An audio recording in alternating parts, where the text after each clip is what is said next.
বাদলশীল হত্যা মামলায় অভিযুক্ত আরও 3 জনকে গ্রেপ্তার করল রাজনগর পিয়ারবাড়ি থানার পুলিশ। জানা যায় মোট 7 জনের বিরুদ্ধে মামলা হয়। পুলিশ এই নিয়ে মোট 6 জনকে গ্রেপ্তার করেছেন। আজ দুপুর 12:30 নাগাদ পুলিশ রিমান্ড চায় হত্যা মামলায় জড়িত ধৃত 3 জনকে বিলোনিয়া আদালতে সোপর্দ করে পুলিশ।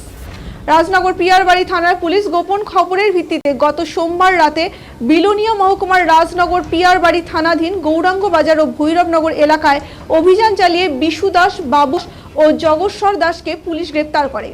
উল্লেখ্য, গত 12 জুলাই সন্ধ্যায় চোত্তাখোলা বাজারে দুর্বৃত্তদের আক্রমণে সিপিআইএম এর নেতা বাদল শীল গুরুতর আহত হয়। পরদিন জিবি হাসপাতালে শেষ নিঃশ্বাস ত্যাগ করেন। সেই সময় ত্রিস্তর পঞ্চায়েত নির্বাচনে দক্ষিণ ত্রিপুরা জেলা পরিষদের 4 নং আসনে সিপিআইএম প্রার্থী ছিলেন বাদল শীল। গুরুতর আহত অবস্থায় বাদল শীল আগরতলা জিবি হাসপাতালে চিকিৎসাধীন অবস্থায় গত 13 জুলাই প্রয়াত হন। বিস্মিত ঘটনা জানিয়ে পিয়ারবাড়ি থানায় বাদলশীল হত্যার সাথে যুক্ত 7 জনের নাম ঠিকানা দিয়ে মামলা দায়ের করে বাদলশীলের পরিবার। Under section 118 subsection 2, 109 subsection 1, BNS 103 subsection 1 এবং বিএনএস 2023 ধারা নিয়ে পুলিশ ঘটনার তদন্তক্রমে প্রথমে অমল দাস নামে এক অভিযুক্তকে গ্রেপ্তার করে।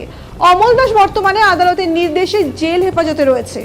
এরপর পুলিশ আরও রিঙ্কু পোদ্দার ও প্রদীপ নমককে গ্রেপ্তার করে। এরাও আদালতের নির্দেশে জেল হেফাজতে রয়েছে। গত সোমবার রাতে পুলিশ আরও 3 জনকে আটক করে। এ নিয়ে মোট 6 জনকে গ্রেপ্তার করা হয়েছে। আরও একজন অভিযুক্ত অধরা। জানা যায় বর্তমানে তিনি গ্রাম পঞ্চায়েতের শাসক বিজেপি দলের জনপ্রতিনিধি। পুলিশ কি পারবে গ্রেপ্তার করতে এই জনপ্রতিনিধিকে?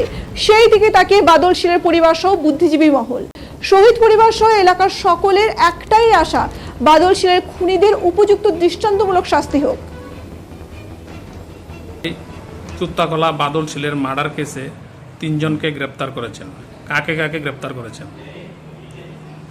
আমাদের পিয়ারবাড়ি থানাধীন চোত্তাখোলা বাজারে গত জুলাই মাসের 12 তারিখ একটি ঘটনা ঘটে। এই ঘটনায় বাদল শীল নামে এক ব্যক্তির মৃত্যু হয়। এই পরিপ্রেক্ষিতে আমরা পিয়ারবাড়ি থানাতে একটি মামলা নেই, যার মামলা নাম্বার হচ্ছে 30/2024। এই মামলায় মোট 7 জনের নামে এফআইআর হয়। আমরা কিছুদিন আগে 3 জনকে গ্রেপ্তার করেছি এই মামলাতে, এবং আজ আমরা আরও 3 জনকে গ্রেপ্তার করতে সক্ষম হয়েছি। এরা হচ্ছে বাবুল দাস, বাড়ি চোত্তাখোলা বাজারে, এবং বিশ্বরঞ্জন দাস, ওনার বাড়ি ভৈরবনগর, এবং যজ্ঞেশ্বর দাস, ওনার বাড়িও ভৈরবনগর। তো আমরা আজকে বিলোনিয়া কোর্টে প্রেরণ করছি এবং আমরা পুলিশ রিমান্ড চাইছি, এবং এই ঘটনায় আরও একজন জড়িত আছে। আমরা ওকে একটু শীঘ্রই গ্রেপ্তার করব। আমরা জানতে পারি চোত্তাখোলা যাও যাও যাও